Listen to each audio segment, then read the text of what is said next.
ಸಾಯಿರಾಮ್. ಆತ್ಮೀಯ ವೀಕ್ಷಕ ಬಾಂಧವರಿಗೆಲ್ಲ ಇವತ್ತಿನ ಜೀವನಾಮೃತ ಕಾರ್ಯಕ್ರಮಕ್ಕೆ ಸ್ವಾಗತ ಸುಸ್ವಾಗತ. ವೀಕ್ಷಕರ, ನಿನ್ನೆ ಸಂಚಿಕೆಯಲ್ಲಿ ನವಗ್ರಹಗಳ ಬಗ್ಗೆ ನಾನು ಮಾತಾಡಿದೆ. 9 ಗ್ರಹಗಳು ನಮಗೆ ಒಳ್ಳೇದು ಮಾಡಬೇಕು ಅಂದರೆ ನಾವು ನಮ್ಮ ಆಚಾರ, ನಮ್ಮ ವಿಚಾರ, ಯೋಚನೆ ಮಾಡೋ ಧಾಟಿ, ನಡ್ಕೊಳ್ಳೋ ರೀತಿ, ಸಂಸ್ಕಾರ, ಆಚಾರ, ವಿಚಾರ, ಸಂಸ್ಕಾರ ಈ 3 ಶುದ್ಧ ಇತ್ತು ಅಂದರೆ ನಾವು ಎಂಥ ಕೆಟ್ಟ ಜಾತಕದಲ್ಲಿ ಹುಟ್ಟಿದ್ರೂ ಕೂಡ, ಎಂಥ ಕೆಟ್ಟ ವಾಸ್ತುವಿದ್ರೂ ಕೂಡ 9 ಗ್ರಹಗಳು ನಮ್ಗೆ ಒಳ್ಳೇದು ಮಾಡುತ್ತೆ ಅನ್ನೋದಕ್ಕೆ ನಾನು ನಿನ್ನೆ ಸಂಚಿಕೆಯಲ್ಲಿ ಹೇಳಿಕೊಟ್ಟೆ. ತಂದೆನ ಬೈಬಾರ್ದು, ತಂದೆಗೆ ಎದುರುತ್ತರ ಕೊಡಬಾರ್ದು, ತಂದೆ ಮನಸ್ಸು ನೋಯಿಸಿದ್ರೆ ಸೂರ್ಯಗ್ರಹ ಕೆಟ್ಟದ್ದು ಮಾಡ್ತಾನೆ, ಸೂರ್ಯಗ್ರಹ ಕೆಟ್ಟೋಗುತ್ತೆ ನಮ್ಮ ಜಾತಕದಲ್ಲಿ. ತಾಯಿಗೆ ಬೈಬಾರ್ದು, ತಾಯಿಗೆ ಎದುರುತ್ತರ ಕೊಡಬಾರ್ದು, ತಾಯಿ ಮನಸ್ಸು ನೋಯಿಸಬಾರ್ದು, ಚಂದ್ರಗ್ರಹ ತೊಂದರೆ ಕೊಡ್ತಾನೆ. ನೀರನ್ನು ಸಿಕ್ಕಾಬಟ್ಟೆ ಬಳಸಬಾರ್ದು, ನೀರು ಹೆಚ್ಚೆಚ್ಚಿಗೆ ಯೂಸಷ್ಟು ಚಂದ್ರ ಶಾಪ ಆಗುತ್ತೆ, ಚಂದ್ರಗ್ರಹ ದೋಷ ಬರ್ತದೆ. ನಮಗೆ ಸಿಕ್ಕಾಬಟ್ಟೆ ಕೆಟ್ಟ ಮಾತಾಡೋದು, ಕೂಗೋದು, ಕಿರ್ಚೋದೆಲ್ಲ ಮಾಡೋದ್ರಿಂದ ಮಂಗಳ ಗ್ರಹದಿಂದ ತೊಂದರೆ ಆಗುತ್ತೆ. ಅದಕ್ಕೆ ಮನೆಯೊಳಗೆ ಕೆಟ್ಟ ಪದಗಳೇ ಬರಬಾರ್ದು. ಇನ್ನೊಬ್ಬರ ಬಗ್ಗೆ ಮಾತಾಡೋದ್ರಿಂದ ಬುಧ ನೀಚನಾಗ್ತಾನೆ. ಸುಳ್ಳು ಹೇಳೋದು, ಆಣೆ ಹೇಳೋದು, ಪ್ರಮಾಣ ಮಾಡೋದ್ರಿಂದ ಜಾತಕದಲ್ಲಿ ಗುರು ನೀಚನಾಗ್ತಾನೆ. ಅತಿಯಾದ ಸೆಕ್ಸು, ಶುಕ್ರ ನೀಚನಾಗ್ತಾನೆ. ಡ್ರಗ್ಸು, ಸ್ಮೋಕು, ಡ್ರಿಂಕ್ಸ್ ಮಾಡೋದ್ರಿಂದ ಶನಿ ರಾಹು ನೀಚನಾಗ್ತಾನೆ. ಆಲಸ್ಯ, ಸೋಮಾರಿತನ, ಮೊಂಡತನ, ಕದಿಯೋದು, ಇದೆಲ್ಲ ಶನಿ ನೀಚನಾಗ್ತಾನೆ. ಮನೆಯೊಳಗೆ ಯಾವಾಗಲೂ ಗಲಾಟೆ ಮಾಡ್ತಿದ್ರೆ, ಬೇಕು ಅಂತಲೇ ಸುಮ್ಮನೆ ಕಾಲು ಕಿರ್ಕೊಂಡು ಏನೋ ಸಣ್ಣ ಪುಟ್ಟ ನೆಪ ಇಟ್ಕೊಂಡು ಜಗಳ ಮಾಡೋದು, ಉದ್ದೇಶಪೂರ್ವಕವಾಗಿ ಬೇಕು ಅಂತಲೇ ಗಲಾಟೆಗಳು ಎಬ್ಸಿದ್ರೆ ಕೇತು ನಮಗೆ ತೊಂದರೆ ಕೊಡ್ತಾನೆ. ಇದನ್ನು ನೆನ್ನೆ ಹೇಳಿದ್ದೆ ಭಾಳ ಡೀಟೇಲಾಗಿ. ಇವತ್ತಿನ ಸಂಚಿಕೆಯಲ್ಲಿ ಕೆಲವರಿಗೆ ನಾನು ಕೆಲವು ಜಾತಕಗಳಲ್ಲಿ ನೋಡಿದಾಗ ಒಂದು ಜಾತಕ ಒಂದು ಅರ್ಧ ಡಜನ್ನು, 1 ಡಜನ್ನು, 20, 30, 40 ಶಾಪಗಳು ಇರ್ತದೆ. ನಾನು ಮೊನ್ನೆ ಒಂದು ವಾರದ ಹಿಂದೆ ಜರ್ಮನಿಯಲ್ಲಿದ್ದೆ. ಜರ್ಮನಿ ಫ್ರಾಂಕ್ಫರ್ಟಲ್ಲಿದ್ದಾಗ ನನ್ನನ್ನೊಬ್ಬರು ಮೀಟ್ ಮಾಡಿದ್ರು. ಅವ್ರು ನನಗೆ ಜಾತಕ ತೋರಿಸಿದ್ರು. ಮಾತಾಡ್ತಾ ಅವರೊಂದು ಪ್ರಶ್ನೆ ಕೇಳಿದ್ರು. ನಾನು ಇಂಡಿಯಾ ಬಿಟ್ಟು ಜರ್ಮನಿಗೆ ಬಂದೆ. ಇಲ್ಲಿ ಬಂದಮೇಲೆ ನನಗೆ ತುಂಬ ತೊಂದರೆ ಆಗ್ತಿದೆ. ಭಾಳಷ್ಟು ಕೆಲಸದಲ್ಲಿ ತೊಂದರೆ ಆಗ್ತಿದೆ. ಇಂಡಿಯಾದಲ್ಲಿ ನನಗೆ ಅಷ್ಟು ಸಂಬಳ ಬರಲ್ಲ. ಜರ್ಮನಿಗೆ ಬಂದಾಗ ಇಲ್ಲಿ ಭಾಳಷ್ಟು ತುಂಬ ನೋವು ಅನುಭವಿಸ್ತಾ ಇದ್ದೀನಿ. ಭಾಳ ಕಷ್ಟ. ಹೆಂಡತಿ ಹೋಗ್ತಾ ಇಲ್ಲ ನನ್ನ ಜೊತೆ, ಹೆಂಡತಿ ಕೂಡ ನನ್ನ ಜೊತೆ ಅಡ್ಜಸ್ಟ್ ಆಗ್ತಿಲ್ಲ. ಇಂಡಿಯಾದಲ್ಲಿ ಸರಿ ಹೋಗಲಿ ನಾನು ಜರ್ಮನಿಗೆ ಬಂದೆ. ಇಲ್ಲೂ ಕೂಡ ಇನ್ನೂ ತುಂಬ ಸ್ಟ್ರಾಂಗ್ ಆಗ್ತಿದ್ದಾಳೆ. ನನಗೇನು ಮಾಡಬೇಕು ಅನ್ನೋದು ಅರ್ಥ ಆಗ್ತಿಲ್ಲ. ವಾಪಸ್ ಇಂಡಿಯಾಗೆ ಹೋಗ್ಲಾ ಅಥವಾ ಇಲ್ಲೇ ಇರಲಾ ಅಂತ ಕೇಳಿದ್ರು. ನಾನು ಕಳೆದ ಒಂದು ವಾರದ ಹಿಂದೆ ಜರ್ಮನಿಯಲ್ಲಿದ್ದಾಗ ಭಾಳ ಡೀಟೇಲಾಗಿ ನೋಡಿದಾಗ ಕೆಲವೊಂದು ದೋಷಗಳು ಅವರಲ್ಲಿ ಕಾಣ್ತು. ಮದುವೆ ಅಂತೂ ಆಗಿದೆ, ಗಂಡ ಹೆಂಡತಿ ಚೆನ್ನಾಗಿಲ್ಲ. ಕೆಲಸ ಸಿಕ್ಕಿದೆ, ಕೆಲಸದಲ್ಲಿ ನೆಮ್ಮದಿ ಇಲ್ಲ. ಒಳ್ಳೆ ದುಡ್ಡು ಬರ್ತಿದೆ. ಒಂದು ಹೀರೋ ಅಂದರೆ ನಮಗೆ ಇಲ್ಲಿ ಇವತ್ತು 100 ರೂಪೀಸ್ ಅಂತ ಇಟ್ಕೊಳ್ಳೋಣ. ಅಲ್ಲಿ ಜರ್ಮನಿ ಒಂದು ಹೀರೋ 100 ರೂಪೀಸ್ ಇಲ್ಲಿ ನಮ್ಮ ಇಂಡಿಯಾ ದುಡ್ಡಲ್ಲಿ ಇವತ್ತಿನ ಒಂದು 90-95 ಏನೋ ಇರ್ಬೋದೇನೋ. ಇಲ್ಲಿ ಅಷ್ಟೆಲ್ಲ ದುಡಿದ್ರೂ ಕೂಡ ಇನ್ಸೆಕ್ಯೂರಿಟಿ, ಏನೋ ಒಂದು ರೀತಿ ನಾಳೆ ಬೆಳಗ್ಗೆ ಹೆಂಗಾಗತ್ತಪ್ಪ, ನಾಳೆ ಹೆಂಗೆ ಕಳೀತೀನೋ ಅನ್ನೋದೊಂದು ಬಂದುಬಿಟ್ಟಿದೆ. ಇನ್ನೊಂದು, ಪದೇ ಪದೇ ಮನೆ ಒಳಗಡೆ, ಇಂಡಿಯಾದಲ್ಲಿದ್ದಾಗಲೂ ಹಾಗೆ ಆಗ್ತಿತ್ತು. ಈಗ ಈ ಫ್ರಾಂಕ್ಫರ್ಟಲ್ಲಿದ್ದೀನಿ, ಜರ್ಮನಿಯಲ್ಲಿದ್ದೀನಿ, ಅಲ್ಲೂ ಕೂಡ ಹೀಗೆ ಆಗ್ತಿದೆ. ನನಗೆ ಎಲ್ಲೋ ಒಂದು ಕಡೆ ನನಗೆ ಭಯ.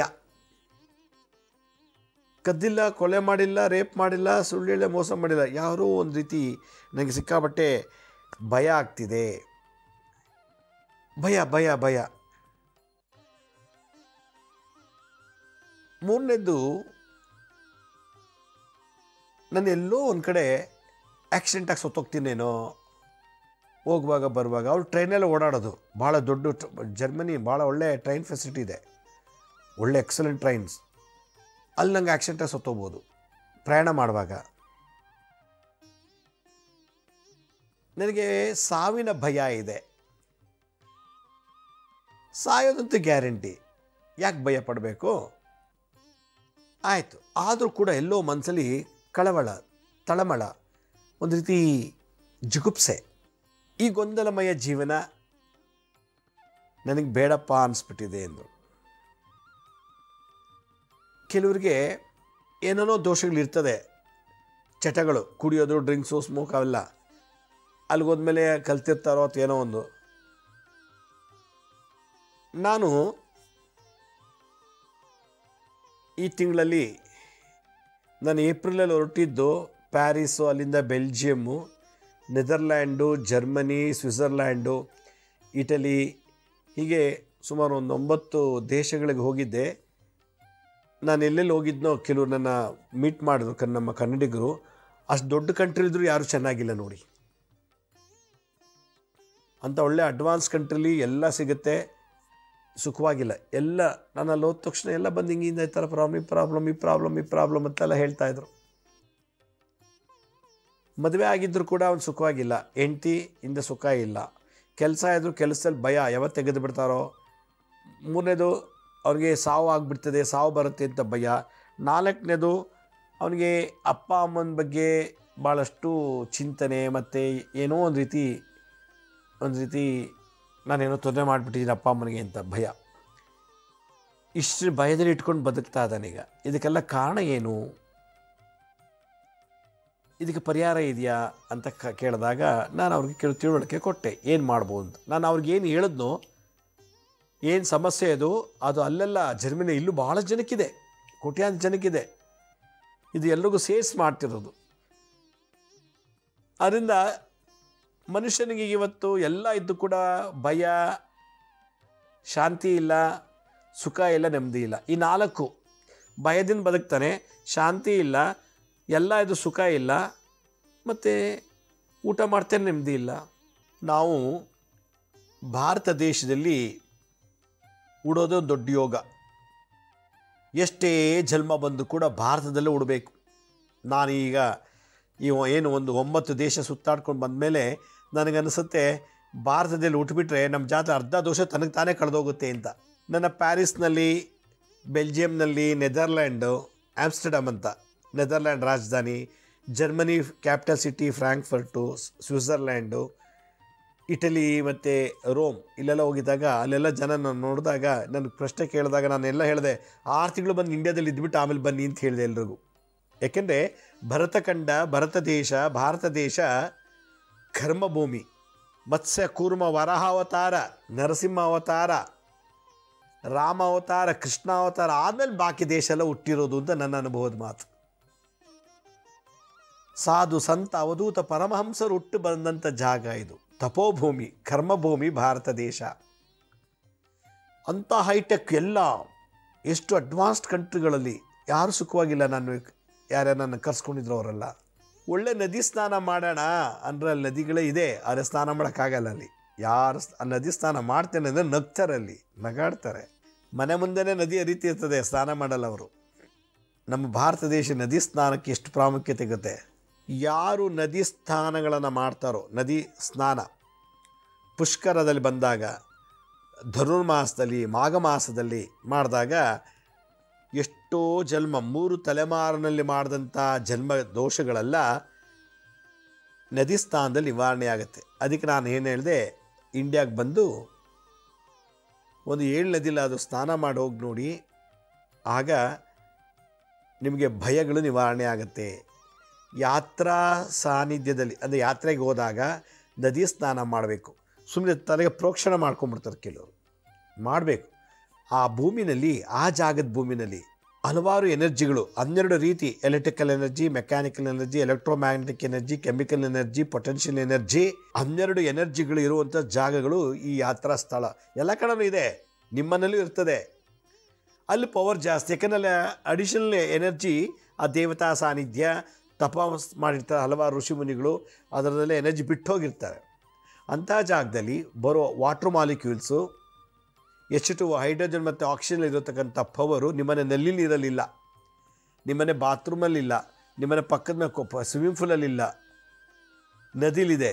ಯಾಕೊತ್ತಾ, ನದಿ ಎಲ್ಲ ಕಡೆ ಹರ್ಕೊಂಬರುತ್ತೆ. ಅದು pH ವ್ಯಾಲ್ಯೂ ಜೋರು ಇರ್ತದೆ. pH ವ್ಯಾಲ್ಯೂ more than 7 ಇರ್ತದೆ, more than 7. ಅಂಥ ಜಾಗದಲ್ಲಿ ನೀರು ಕುಡಿಯೋದ್ರಿಂದ, ಸ್ನಾನ ಮಾಡೋದ್ರಿಂದ ನಮ್ಮ ವಾಟರ್ ಮಾಲಿಕ್ಯೂಲ್ಸು ನಮ್ಮ ಸ್ಕಿನ್ ಮೂಲಕ ಹೋಗಿದ್ಮೇಲೆ, ಆತ್ಮಕ್ಕೆ ಸ್ಪರ್ಶ ಆದಮೇಲೆ ಎಷ್ಟೋ ಭಯ ಭೀತಿಗಳು ನಿವಾರಣೆ ಆಗುತ್ತೆ. ಆದ್ದರಿಂದ ಜಲಮೃತ್ಯು ದೋಷ, ಜಲಕಂಟಕ ದೋಷಗಳಿದ್ದಾಗ ಯಾರ್ಯಾರ ಜೊತೆಲಿ ಹೋಗಿ ಜೊತೆಲಿ ನಿಂತ್ಕೊಂಡು ಜೊತೆಲಿ ಅವ್ರ ಜೊತೆ ಇದ್ದು ಸ್ನಾನ ಮಾಡಬೇಕು. ಆಗ ಭಯ ಭೀತಿ ನಿವಾರಣೆ ಆಗ್ತದೆ. ಒಂದು, ಎಷ್ಟೋ ಜನಕ್ಕೆ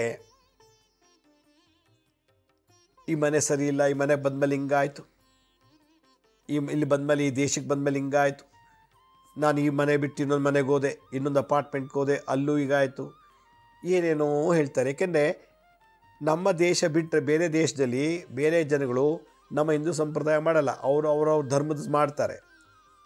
ಆಮೇಲೆ ಎಷ್ಟು ಜನರು ಸತ್ತಿರ್ತಾರೋ, ಎಷ್ಟು ಆತ್ಮಗಳು ಆತ್ಮಹತ್ಯೆ ಮಾಡಿರ್ತಾರೋ, ಎಷ್ಟು ಆತ್ಮಗಳು ಶೂಟ್ ಮಾಡಿರ್ತಾರೋ, ಎಷ್ಟು ಆತ್ಮಗಳನ್ನು ಅವರು ಕೊಲೆ ಮಾಡಿಸಿರ್ತಾರೋ ಬೇರೆ ಬೇರೆ ರೂಪದಲ್ಲಿ. ಅದರದ್ದೆಲ್ಲ ಎನರ್ಜಿ ಒಂದು ಕಡೆ ಸೆಟ್ಲಾಗಿರ್ತದೆ. ಆ ಜಾಗದಲ್ಲಿ ನಾವು ಕೂತಾಗ, ಮಲಗಿದಾಗ, ವಾಸ ಮಾಡಿದಾಗ ನಮಗೆ ತುಂಬ ತೊಂದರೆ ಆಗ್ತದೆ. ಆವಾಗೇನಾಗುತ್ತೆ, ನೇಣು ಹಾಕೊಂಡ್ಬಿಡ್ತೀನೇನೋ, ನಾನು ಸತ್ತೋಗ್ಬಿಡ್ತೀನೇನೋ ಅನ್ನೋ ಭಯ ಬರ್ತಿರ್ತದೆ. ಇವಳು ಮದುವೆ ಮಾಡ್ಕೊಂಡು ಬಂದಮೇಲೆ ನಮ್ಮ ಅಪ್ಪ ಅಮ್ಮಗೂ ತೃಪ್ತಿ ಇಲ್ಲ, ನನಗೂ ತೃಪ್ತಿ ಇಲ್ಲ ಅಂದರೆ ಆ ಸ್ತ್ರೀಯಿಂದ ತಂದೆ ತಾಯಿಗೂ ಗಂಡನಿಗೂ ತೃಪ್ತಿ ಇಲ್ಲ ಅಂತ ಆಯಿತು. ಯಾವಾಗ ನಾವು ಎಂಥ ಮನೆ ವಾಸ್ತು ದೋಷ ಇದೆ ಅಂತೀವೋ, ಈ ಮನೆಗೆ ಬಂದು ಹಂಗಾಯ್ತು, ಆ ಮನೆಗೆ ಬಂದು ಹಿಂಗಾಯ್ತು, ಆ ಮನೆಗೆ ಹೋದು ಹಿಂಗಾಯ್ತು ಅಂತೀವಿ ನಾವು. ಯಾರು ಶನಿವಾರ ಒಬ್ರು ಕಾಲಲ್ಲಿ ಹೇಳ್ತಾಯಿದ್ರು, ನಾವು ಮನೆಗೆ ಬಂದಮೇಲೆ ಏನೋ ಒಂಥರ ನನಗೆ ಭಾಳ ತೊಂದರೆ ಆಗ್ತದೆ, ಊಟ ತಿಂಡಿ ಮಾಡೋದಲ್ಲೂ ತೊಂದರೆ ಆಗುತ್ತೆ ಅಂತೇಳಿ. ಈ ಥರ ದೋಷ ಇದ್ದಾಗ ನಾವೇನು ಮಾಡಬೇಕು ಪರಿಹಾರ ಅಂತಂದರೆ, ಯಾರು ದೇವಸ್ಥಾನ ಕಟ್ತಿದ್ರೆ ಸ್ವಲ್ಪ ಸಹಾಯ ಮಾಡಬೇಕು, ಹಣ ಸಹಾಯ. ಯಾರ ಮನೇಲಿ ವಾಸ್ತು ದೋಷ ಇದ್ದರೋ ಅಂಥವ್ರು ದೇವಾಲಯ ಕಟ್ಟಡಕ್ಕೆ ಯಥಾಶಕ್ತಿ ಒಂದು ಸೇವೆ, ದಾನ, ಒಂದು ಮೂಟೆ ಸಿಮೆಂಟ್ ಕೊಡೋದು, ಒಂದು 10 ಇಟ್ಟಿಗೆ ಕೊಡೋದು, ಒಂದು ಬಾಡ್ಲಿ ಮಣ್ಣು ಕೊಡೋದು, ಜಲ್ಲಿ ಕೊಡೋದು, ದೇವಾಲಯ ನಿರ್ಮಾಣಕ್ಕೆ ಸಹಾಯ ಮಾಡೋದ್ರಿಂದ ನಾವು 5 ತಲೆಮಾರಿನಲ್ಲಿ, ನಮ್ಮ ಹಿಂದಿನ 5 ತಲೆಮಾರಿನವರು ಮಾಡಿದಂಥ ಮಹಾಪಾಪ ಎಲ್ಲ ನಿವಾರಣೆ ಆಗುತ್ತೆ. ಆಗ ಈ ದೋಷ ಇರುತ್ತೆ, ಈ ಜಾತಿಗಳು ಇರೋದಿಲ್ಲ, ಆಗ ಇಮಿಡಿಯೇಟಾಗಿ ನಿವಾರಣೆ ಆಗುತ್ತೆ. ಅದರಿಂದ ನದಿ ಸ್ನಾನ ಮಾಡೋದ್ರಿಂದ 3 ತಲೆಮಾರಿನಲ್ಲಿ ಮಾಡಿದಂಥ ಮಹಾಪಾಪಗಳು ನಿವಾರಣೆ ಆಗುತ್ತೆ. ಆಗಾಗ ಮಾಘ ಮಾಸ, ಧನುರ್ಮಾಸ, ಪುಷ್ಕರ ಬಂದಂಥ ಸಂದರ್ಭದಲ್ಲಿ ಸ್ನಾನ ಮಾಡ್ತಿರಬೇಕು. ಆಗ ಭಯ ಭೀತಿ ನಿವಾರಣೆ ಆಗುತ್ತೆ. ಮನೆ ಒಳಗಿದ್ದಾಗ ನೇಣು ಹಾಕ್ಕೋಬೇಕು. ಈ ಮನೆ ಒಳಗೆ ಬಂದಾಗಲೇ ತುಂಬ ತೊಂದರೆಗಳು ಅನುಭವಿಸ್ತಾರೆ. ಮನೆ ಹೊರಗಿದ್ದಾಗ ಚೆನ್ನಾಗಿರ್ತಾರೆ. ಆವಾಗ ದೇವಾಲಯಗಳ ನಿರ್ಮಾಣ ಮಾಡೋಕ್ಕೆ ಅಂತ ಹೊರಟಾಗ ಸ್ವಲ್ಪ ಧನ ಸಹಾಯ ಮಾಡಿದ್ರೆ 5 ತಲೆಮಾರಿನಿಂದ ಮಾಡಿದಂಥ ಮಹಾಪಾಪಗಳು ನಿವಾರಣೆ ಆಗಿ ಇನ್ನು 5 ಇನ್ನು ಮುಂದೆ 5 ಜನ್ರೇಷನ್ 5 ಸಲ ಓಡೋದಿದ್ರೆ ನಮಗೆ ಅಲ್ಲೆಲ್ಲ ನಮಗೆ ಒಳ್ಳೆ ಮನೆ, ಒಳ್ಳೆ ಕಡೆ ನೆಮ್ಮದಿ ಇರೋವಂಥ ಮನೇಲಿ ವಾಸ ಮಾಡ್ತೀವಿ. ಈ ಮನೆದೇನು ದೋಷ ಇಲ್ಲ, ನೆಮ್ಮದಿಯಾಗಿರ್ತಾರೆ. ಇದು ಸಿಂಪಲ್ ಪರಿಹಾರ. ನದಿ ಸ್ನಾನ ಮಾಡೋದು, ಯಾವಲ್ಲಾರು ಹೋಗಿ ನಿಮ್ಮ ಪಕ್ಕದೂರಲ್ಲಿ ನದಿ ಇದೆ, ಅವ್ರಿಗೆ ಹೇಳಿದೆ 1 ತಿಂಗಳು, 6 ತಿಂಗಳು, 3 ತಿಂಗಳು ಬೆಂಗಳೂರು ಬನ್ನಿ, ಕಾವೇರಿ, ತುಂಗಭದ್ರಾ, ಕಪಿಲಾ ನದಿ, ಹೀಗೆ ನಮ್ಮ ಇಂಡಿಯಾದಲ್ಲಿ ಭಾಳಷ್ಟು, ಕರ್ನಾಟಕದಲ್ಲಿ ಭಾಳಷ್ಟು ನದಿಗಳಿವೆ, ಸ್ನಾನ ಮಾಡಿ ಬನ್ನಿ, ನೋಡಿ ನಿಮಗೆ ಭಯ ಭೀತಿ ಹೋಗುತ್ತೆ. ಏನೋ ದೇವಸ್ಥಾನ ದಾನ ಸಹಾಯ ಮಾಡಿ, ಎಲ್ಲರೂ ನಿಮ್ಮ ಮನೆ ಒಳಗಿದ್ದ ನೆಮ್ಮದಿಯಾಗಿ ವಾಸ ಮಾಡ್ತೀರಿ. ವಾಸ್ತು ದೋಷ ಹೊಟ್ಟೋಗುತ್ತೆ. ದೇವಾಲಯಕ್ಕೆ ಕಟ್ಟಲೆ ಕೊಟ್ಟರೆ 5 ತಲೆಮಾರಿನವ್ರು ಮಾಡಿದ ಪಾಪನ ಒಂದು ದೇವಾಲಯ ದಾನ ಮಾಡಿಬಿಟ್ರೆ ಸಾಕು ಕಟ್ಟಕ್ಕೆ. ನಾವು ಇನ್ನು 5 ತಲೆಮಾರಿಗೂ ಒಂದು ಒಳ್ಳೆ ಮನೇಲಿ ಹುಟ್ಬಿಡ್ತೀವಿ. ನೋಡಿ ಎಷ್ಟು ಚೆನ್ನಾಗಿದೆ ಮ್ಯಾಜಿಕ್ ಇದು. ಈ ಥರದನ್ನು ಸುಲಭವಾಗಿ ಇನ್ವೆಸ್ಟ್ಮೆಂಟ್ ಇಲ್ಲ. ನೀವು ಯಾವ ಜ್ಯೋತಿಷ ವಾಸ್ತು ಹೋಗೋ ಅವಶ್ಯಕತೆ ಇಲ್ಲ. ಇದೆಲ್ಲ ಗರುಡ ಪುರಾಣ, ವಾಮನ ಪುರಾಣದಲ್ಲಿ ಮತ್ತು ಭಾಗವತದಲ್ಲಿ ಹೇಳುವಂಥ ಒಂದು ವಿಶೇಷ ಸೂಚನೆಗಳಿವೆಲ್ಲ, ತಿಳುವಳಿಕೆಗಳು, ಮೆಸೇಜ್ ಇವೆಲ್ಲ. ಮನುಷ್ಯ ಸುಖವಾಗಿರಬೇಕು ಅಂದರೆ ಮನೆಯಲ್ಲಿ ನಮಗೆ ಕೆಟ್ಟ ಸ್ವಪ್ನಗಳು, ಭಯಭೀತಿಗಳಿದ್ದಾಗ ಆಗಾಗ ದೇವಸ್ಥಾನಕ್ಕೆ ಹೋಗಿ ದೀಪ ಹಚ್ಚಬೇಕು. ನಿಮ್ಮಲ್ಲಿ ದಿನ ದೀಪ ಹಚ್ಚಿ ಮಾಡ್ತೀರಿ, ಅದು ಪ್ರಾಬ್ಲಮ್. ಹಾಗೆ ಒಳ್ಳೆ ಸಾನ್ನಿಧ್ಯ ಯಾವುದು? ದೇವಾಲಯ. ಅಲ್ಲಿ ದಿನ ಬೆಳಗ್ಗೆ ಅಭಿಷೇಕ, ಆರತಿ, ಪೂಜೆ, ಅರ್ಚನೆ ಎಲ್ಲ ನಡೀತಾ ಇರ್ತದೆ. ಎನರ್ಜಿ ಬಹಳಷ್ಟು ಜಾಸ್ತಿ ಓಡಾಡ್ತಿರ್ತದೆ ಆ ಸಾನ್ನಿಧ್ಯದಲ್ಲಿ. ಅಲ್ಲೋಗಿ ದೀಪ ಹಚ್ಚುತ್ತಾ ಬನ್ನಿ. 1-2 ದೀಪ ಹಚ್ಚಿ, ಇಲ್ಲ ನಿಮಗೆ ಎಷ್ಟು ವಯಸ್ಸಿದೆ ಅಷ್ಟು ದೀಪ ಹಚ್ಚಿ ಬನ್ನಿ. ನೀವೆಷ್ಟು ದೀಪ ಬರ್ತಿರೋ ಆಗ ಬುದ್ಧಿ ಚುರುಕಾಗತ್ತೆ, ಜ್ಞಾನ ಅಭಿವೃದ್ಧಿ ಆಗುತ್ತೆ, ಆಲಸ್ಯ, ಸೋಮಾರಿತನ, ಮಂಕುತನ ಎಲ್ಲ ನಿವಾರಣೆ ಆಗುತ್ತೆ. ಇನ್ನೊಂದು ಅವ್ರು ಹೇಳ್ತಾಯಿದ್ರು, ನನ್ನ ಹೆಂಡ್ತಿಗೆ ಹಿಂಗಾಗತ್ತೆ, ನಮ್ಮ ಅಪ್ಪ ಅಮ್ಮನಿಗೂ ನೆಮ್ಮದಿ ಇಲ್ಲ, ನನಗೂ ನೆಮ್ಮದಿ ಇಲ್ಲ ಹುಡುಗಿ ಮದುವೆ ಮಾಡ್ಕೊಂಡ್ಮೇಲೆ ಅಂದಾಗ, ಕೆಲವು ಗಂಡಸರಿಗೆ ಶ್ರೀಮಂತರ ಮನೆಯಿಂದ ಮದುವೆ ಮಾಡ್ಕೋಬಾರ್ದು. ಕೆಲವು ಜಾತಕಗಳಿಗೆ ಬಡ ಮನೆಯಲ್ಲಿ ಬಡತನದಲ್ಲಿ ಹುಟ್ಟಿ ಬೆಳೆದಿರೋ ಹೆಣ್ಣುಮಗುನ ಕರ್ಕೊಂಬಂದರೆ ಆಗ ಅತ್ತೆ ಮಾವದಿರಿಗೂ ಆಯುಷ್ಯ ಆರೋಗ್ಯ ಜಾಸ್ತಿ ಆಗುತ್ತೆ, ಗಂಡ ಅಭಿವೃದ್ಧಿ ಆಗಿಬಿಡ್ತಾನೆ, ಅವ್ನ ಗಂಡನಿಗೂ ಆಯುಷ್ಯ ಆರೋಗ್ಯ ಅಭಿವೃದ್ಧಿ ಆಗುತ್ತೆ. ಅವಳಿಗೆ ಮುತ್ತೋದೇ ಸಾವು ಬರ್ತದೆ. ಮುತ್ತೈದೆ ಸಾವು ಅಂದ್ರೇನು? ಗಂಡ ಬದುಕಿದ್ದಾಗಲೇ ಸತ್ತೋಗ್ಬಿಡ್ತಾಳೆ. ಬಡತನದಲ್ಲಿ ಹುಟ್ಟಿ ಬೆಳೆದಿರೋಂಥ ಮನೆ, ಬಡತನದಲ್ಲಿ ಬೆಳೆದಂಥ ಹೆಣ್ಣು ಮಕ್ಕಳನ್ನ ಮದುವೆ ಮಾಡ್ಕೊಂಬಂದಾಗ ನಮಗೇನಾಗುತ್ತೆ, 5 ತಲೆಮಾರಿನಿಂದ ಬಂದಂಥ ಶಾಪ ಪಾಪಗಳು ಆ ಬಡತನದ ಮನೆಯಲ್ಲಿ ಬಂದಂಥ ಹುಡುಗಿ ತೆಗೆದಾಕ್ಬಿಡ್ತಾಳೆ.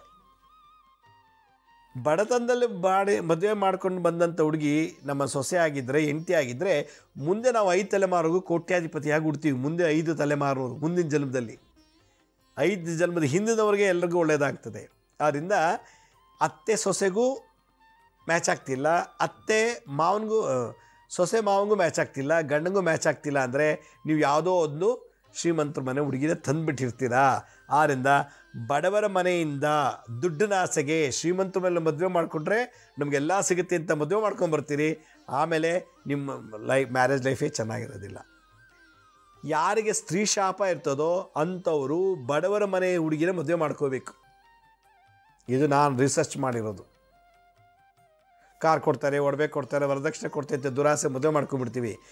ಕೊನೆಗೆ ಅವಳು ಗಂಡು ನೋಡ್ಕೊಳ್ಳೋ, ಅತ್ತೆ ಮಾವು ನೋಡ್ಕೊಳ್ಳಲ್ಲ, ಬೇರೆ ಮನೆ ಮಾಡು, ಕೋರ್ಟು, ಡೈವರ್ಸ್ ಎಲ್ಲ ಶುರು ಆಗ್ತದೆ. ಅದರಿಂದ 5 ತಲೆಮಾರಿನಿಂದ ಬಂದಿರೋ ಸ್ತ್ರೀ ಶಾಪಕ್ಕೆ ಪರಿಹಾರ ಸಿಗಬೇಕು ಅಂತಂದರೆ ಶ್ರೀಮಂತ ಮನೆಯಿಂದ ಹೆಣ್ಣು ಮದುವೆ ಮಾಡ್ಕೋಬಾರ್ದು.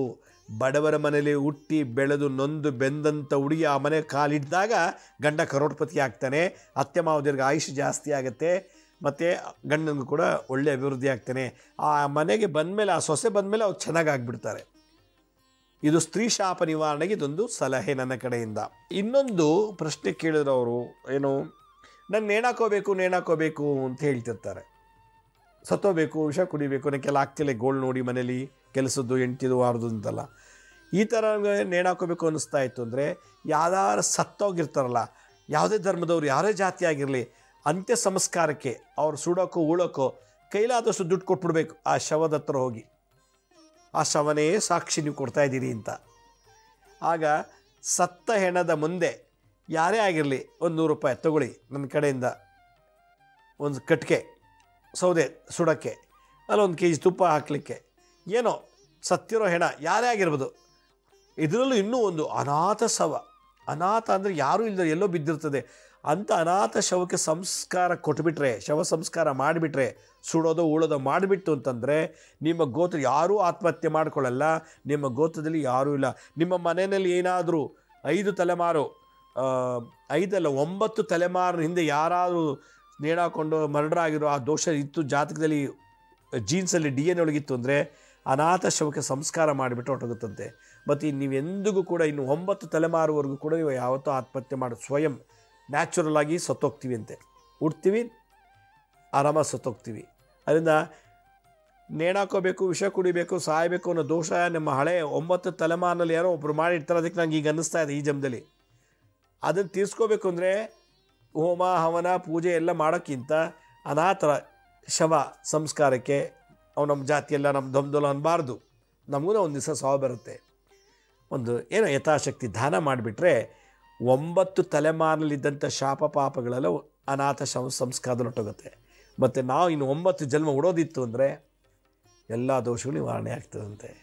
ಇದೆಲ್ಲ ಎಲ್ಲಿಂದ ಹೇಳ್ತಾ ಇದ್ದೀನಿ ಅಂದರೆ, ಗರುಡ ಪುರಾಣ, ಬ್ರಹ್ಮ ವೈವಸ್ವತ ಪುರಾಣ, ವಾಮನ ಪುರಾಣ ಅಂಥೇಳಿ, ಮತ್ತು ಮಹಾಭಾಗವತದಲ್ಲಿ ಇದು ವಿಷಯಗಳು ಬರ್ತದೆ.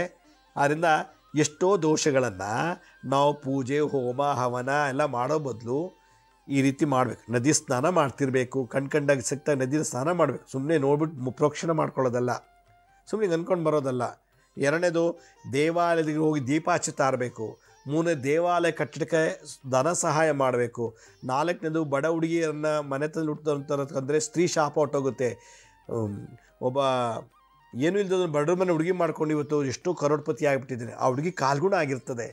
ಯಾಕೆ ನಿಮ್ಮ ತಲೆಮಾರಿನಲ್ಲಿ ಸ್ತ್ರೀ ಶಾಪ ಇರ್ತದೆ. ನಿಮ್ಮ ಪೂರ್ವಜಕರು ಯಾರೋ ಮಾಡಿರ್ತಾರೆ, ರೇಪ್ ಮಾಡಿ ಸಾಯಿಸಿರ್ತಾರೆ, ಇನ್ಯಾರಿಗೋ ಜಮೀನು ಹೊಲ ತೋಟದಲ್ಲಿ ಹೆಂಗಸಿಗೆ ಮೋಸ ಮಾಡಿರ್ತಾರೆ, ಇಲ್ಲ ಮದುವೆ ಮಾಡ್ಕೋತೀನಿ ಅಂತ ಹೇಳ್ಬಿಟ್ಟು ಎಲ್ಲ ಮಾಡಿಬಿಟ್ಟು ಮದುವೆ ಮಾಡ್ಕೊಳ್ಳಲ್ಲ, ಆ ಶಾಪ ಇರ್ತದೆ. ಹೀಗಾಗಿ ಒಳ್ಳೆ ಸಂತಾನ ಆಗಲ್ಲ, ಒಳ್ಳೆ ಸೊಸೆ ಬರಲ್ಲ ಮನೆಗೆ. ಆದರೆ ಬಡವ್ರ ಮನೆ ಹೆಂಗಸನ್ನು ನಾವು ಮದುವೆ ಮಾಡ್ಕೋಬೇಕು. ಅನಾಥ ಶವಗಳಿಗೆ ಸಂಸ್ಕಾರಕ್ಕೆ ಧನ ಸಹಾಯ ಮಾಡೋದ್ರಿಂದ ಎಲ್ಲ ದೋಷ. ಇದನ್ನು ನಾನು ಜರ್ಮನಿನಲ್ಲಿ ವಿಚಾರ ಹೇಳಿದೆ. ಅಲ್ಲಿ ಅಲ್ಲಿ ಯಾರೂ ಅನಾಥರು ಸಾಯೋರು ಇಲ್ಲ. ಇವೆಲ್ಲ ಮಾಡಬೇಕು, ಇಂಡಿಯಾಗೆ ಬರಬೇಕು. ದೇವಸ್ಥಾನಗಳಿಲ್ಲ, ದೇವಾಲಯ ಕಟ್ಟೋರಿಲ್ಲ, ಅಲ್ಲಿ ಚರ್ಚ್ಗಳು ಕಟ್ತಾರೆ. ಹೀಗೆ ಈ ಥರದ್ದೆಲ್ಲ ದೋಷಗಳು ನಮ್ಮ ಜಾತಕದಲ್ಲಿ ಇದ್ದಾಗ ಈ ಥರ ಸಿಂಪಲ್ ಸಣ್ಣ ಪರಿಹಾರ ನಮಗೆ ಎಷ್ಟೋ ರೀತಿ ರಿಲ್ಯಾಕ್ಸ್ ಮಾಡುತ್ತೆ, ಪರಿಹಾರ ಕೊಡ್ತದೆ. ಅದರಿಂದ ಸೂಕ್ಷ್ಮತೆಗಳು ಬಹಳ ವಿಶೇಷ ಇದೆ ಅಂತ ಹೇಳ್ತಾ, ನಮ್ಮ ಹಳೆ ಸಂಚಿಕೆನ ಯಾರು ನೋಡೋಕ್ಕಾಗಿಲ್ವೋ ನಮ್ಮ ಶಿರಡಿ ಸಾಯಿ ಭಿಕ್ಷಾ ಕೇಂದ್ರ ಮತ್ತು ಹೆಲ್ತ್ ಸೈನ್ಸ್ ಅಂತ 2 ಯೂಟ್ಯೂಬ್ ಚಾನಲ್ ಇದೆ. ಈ ಜೊತೆ SSBK ಜ್ಞಾನೋದಯ ಅಂತ ಒಂದು ಮ್ಯೂಸಿಕ್ ಚಾನಲ್ ಇದೆ. 3ಕ್ಕೂ ಸಬ್ಸ್ಕ್ರೈಬ್ ಮಾಡ್ಕೊಳ್ಳಿ. ಪಕ್ಕದಲ್ಲಿರೋ ಬೆಲ್ ಬಟನ್ ಪ್ರೆಸ್ ಮಾಡಿ, ನೋಡಾದ್ಮೇಲೆ ಲೈಕನ್ನು ಬಟನ್ ಪ್ರೆಸ್ ಮಾಡಿ. ಆಮೇಲೆ ಆ ನೋಡೋಂಥ ಲಿಂಕನ್ನು ನಿಮ್ಮ ಬಂಧು ಮಿತ್ರರಿಗೆ ವಾಟ್ಸಪ್ ಮುಖಾಂತರ, ಇಮೇಲ್ ಮುಖಾಂತರ ಶೇರ್ ಮಾಡಿ. ಗುರುಜಿ ಲಕ್ಷ್ಮೀ ಶ್ರೀನಿವಾಸ್ ಅಂತೇಳಿ ಫೇಸ್ಬುಕ್ಕು, ಇನ್ಸ್ಟಾಗ್ರಾಮು, ಟ್ವಿಟ್ಟರ್, ಲಿಂಕ್ಡ್ಇನ್ನಲ್ಲಿ ಕೂಡ ಟೈಮ್ ಟು ಟೈಮ್ ಅಪ್ಲೋಡ್ ಮಾಡ್ತಿರ್ತೀವಿ. ಆಮೇಲೆ ನಮ್ಮ ಅಪಾಯಿಂಟ್ಮೆಂಟ್ಸ್ ಬೇಕಿದ್ದರು ಸ್ಕೀಮ್ ಮೇಲೆ ತೋರಿಸ್ತಾ ನೋಡಿ, www.lakshmisrinivas.in ಅಂತ ನೀವೇ ಲಾಗಿನ್ ಆಗಿ ಯಾವ ಡೇಟು ಯಾವ ಟೈಮ್ಗೆ ನೀವೇ ಬುಕ್ ಮಾಡ್ಕೋಬೋದು ಅಂತ ಹೇಳ್ತಾ ಇವತ್ತಿನ ಸಂಚಿಕೆಯನ್ನು ಮುಗಿಸ್ತಾ ಇದ್ದೀನಿ. ಇದೇ ರೀತಿ ನಾಳೆಯ ಸಂಚಿಕೆಯಲ್ಲಿ ಮತ್ತೊಂದು ವಿಶೇಷವಾದಂಥ ಮಾಹಿತಿಯನ್ನು ತಮ್ಮನ್ನು ಭೇಟಿ ಮಾಡ್ತೀನಿ. ಅಲ್ಲಿವರೆಗೂ ನನ್ನ ನಮಸ್ಕಾರ. ಸಾಯಿರಾಮ್.